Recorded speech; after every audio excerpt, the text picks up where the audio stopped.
The Night 3 event is out, and with it came 2 event towers. The only way to get them is from beating Night 3. So, with this in mind, I decided to take the very difficult decision to try and beat the damn mode. I joined Soul as a friend of mine in trying to duo it since I am lonely and sad and have no other friends. We went into the game with these loadouts, mostly consisting of Brawler, Engineer, Goldcrook, and Supports. We expected we needed lots of DPS to kill the boss that we assumed had a lot of HP, and we also used Goldcrook cause, you know, it's overpowered for events.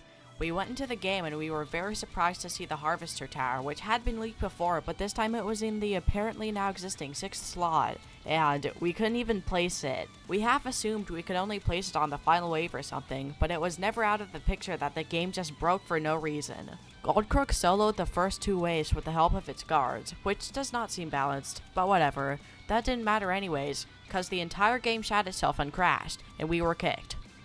So yeah, you win some, you lose some. When we got back into the game, we made some changes with our loadouts, notably replacing Gatling Gunner with Gold Pyro because Gatling had been banned from the mode in its entirety, which it seems it'd just be easier to nerf the tower, but okay. Once again, Goldcrook combined with Gold Pyro soloed all the early waves, because of course it did, and we also realized they were kinda just recycling the Night 2 enemies for the early waves, which isn't that bad, but we were wondering when new enemies would come out. In the meantime, we were busy almost dying to Wave 7, which was only clutched by the army of Goldcrook guards that had piled up by then. Wave 9 came around with even more enemy spam and no new enemies. The Hex Mimic was brought back in all of its annoying glory, and once again the guards had to come in clutch. Wave 10 wasn't that tough, and Wave 11 brought back yet another Night 3 enemy, the Blightwalker. Level 3 Goldcrooks and max Golden Power were enough to shred Wave 12 through 16. Something of note are these new Flying Skull things that come out on Wave 13. They're flying and they're also the first new enemy in this mode. Pretty cool, right? There's also this Enigma enemy, which seems to be a reskinned mystery, which the name represents the thoughts in my head based on the reason they were added.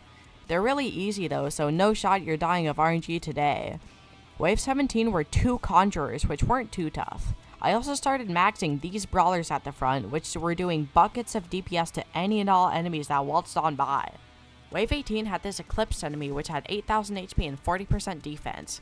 Also something I want to speak on is the use of defense in this entire event, not just in Night 3. Why does, every event have defense? I don't know and I can't say. One thing I know for certain is that Golden Pyro was eating good. Wave 19 was easy, and Wave 20 came. Unsurprisingly, due to the round and even nature of this number, there's a boss. They brought back Titus from the dead and forced him to be doubly evil, I guess, cause he's corrupted now. He has 80,000 HP, but obviously he just got fucking obliterated by Brawler, cause that's balanced. Wave 21 had 40,000 HP worth of Conjurers, which, when you math it out, is not in fact as much as 80,000. Then on Wave 23 there are 2 60,000 HP Hexes Maws. When you math it out, this is more than 80,000 HP. Good job, balancers. Anyways, they died easily. Wave 24 was somehow even less eventful, and Wave 25, keeping with the tradition of nice round numbers having bosses, had, a boss. They corrupted the Conserver, which is pretty rude. He has 500,000 HP, which is actually a pretty big step up from the 80,000 that was only 5 waves ago. He also had 2 more 60,000 HP Hexes Maw, so it's kinda like 600,000 HP. Unsurprisingly, he got pretty far. Then he died. Yay! Wave 26 was uneventful, and so was Wave 27, except for these Reapers, which don't really have that much HP compared to other enemies, so I'm assuming their only purpose is to be a slightly stronger Conjurer, which can also summon flying enemies, which is important for a reason that'll be seen later. Wave 28 had some more Reapers, and one of them got boosted to be real quick, but we were fine. Wave 29 had an increasingly large mass of high HP enemies that warranted some slight panic, but we were fine. But not really, because the wave skipped, and that meant we had these bunches of enemies along with the boss to deal with now. Fortunately, we killed all the stuff right as it spawned. The boss spawned and it was absolutely massive, but 1.3 million HP was doable. After all, that other boss with 500k was killed pretty easily when we didn't even have most of our towers placed. And then it fucking waltzed right off the path. Needless to say, we were scared shitless, and half we thought we were about to die in less than a minute, but also knew that there's no way anybody in the balancing team would allow that. So we just did whatever we could to damage him, and we were kinda wondering what was about to happen, cause there's no way he just runs straight for the exit. That is not possible with a million HP. But he's also got to do, you know, something, and I had a few scenarios playing in my mind. One of them being, what if he summons a bunch of stuff and then he gets aggro or something, so he tanks for all the enemies? This turned out to be a little realistic, because there was in fact a bunch of garbage still spawning even late into the wave. And as he was nearing the end of our map, our saving grace came. Dang, that's not killable. That is not killable. We had every single... It's just waltzing on by.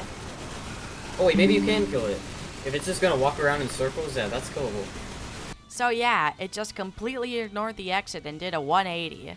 This made me assume that we had as much time as we needed to kill him, because why would they do us like this and then make him go into the base anyways? With this assumption came another assumption, the assumption that the main goal was simply to survive the seemingly infinite horde of enemies, all while damaging the boss. We did like 200,000 damage at that point, so it was looking like it might take a while, but I moved all my brawlers to attack him, although while keeping a good amount of towers to keep the horde back. We had multiple close calls due to the Reaper summoning flying enemies far into the track, but we survived. We damaged the boss to half HP, and he seemingly went into a rage mode, and he did some insane Goku shit which stunned all of our towers. This stunning of the towers culminated to a Reaper leaking and summoning flying enemies way past all of our flying targeting towers, and we died quickly after. This death only reinforced our assumption that the boss simply walks around and your only goal is to survive. So we did the entire thing over again, which takes over 30 fucking minutes, by the way, with only slightly changed towers, focusing more on not dying to the Reapers. And then the boss just fucking walked into the exit and killed us. This shocked us almost as much as him walking off the path in the first place, because by that time we became fully deluded into our assumption that he never went into the exit. So with this revelation that there's a time limit on the boss, it became clear to us that this would have been extremely difficult to do in duo, and we didn't want to try anymore on account of 30-minute games, and we were not too keen on dying to the final boss again. A few minutes later, Corso was conveniently looking for someone to beat Night 3 with, and I happily took him up on his offer, bringing Souls along with me obviously. Our loadouts changed a lot, mostly replacing Engineer and Brawler with Ranger and Pursuit, due to their almost map-wide range being able to attack the boss at all times, not needing to be moved like Engineer or Brawler. As for hidden and flying enemies, we had 15 Gold Crooks, so you know, not that tough.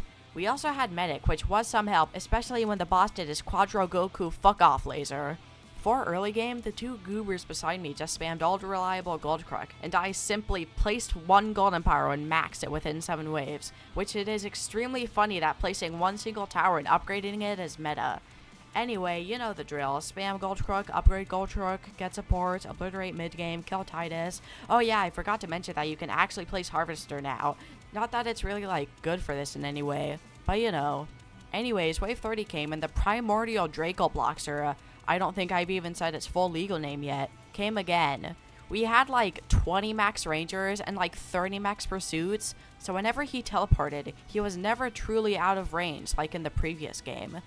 He went into rage mode again, and I don't really have anything to base this off of on account of no path, but I think I can say that it was definitely earlier in the quote-unquote track than last time. Anyways, he went through a hissy fit again, but he couldn't really do anything because of Medic, and he died and it wasn't even close, so we had won. Anyways, like and subscribe.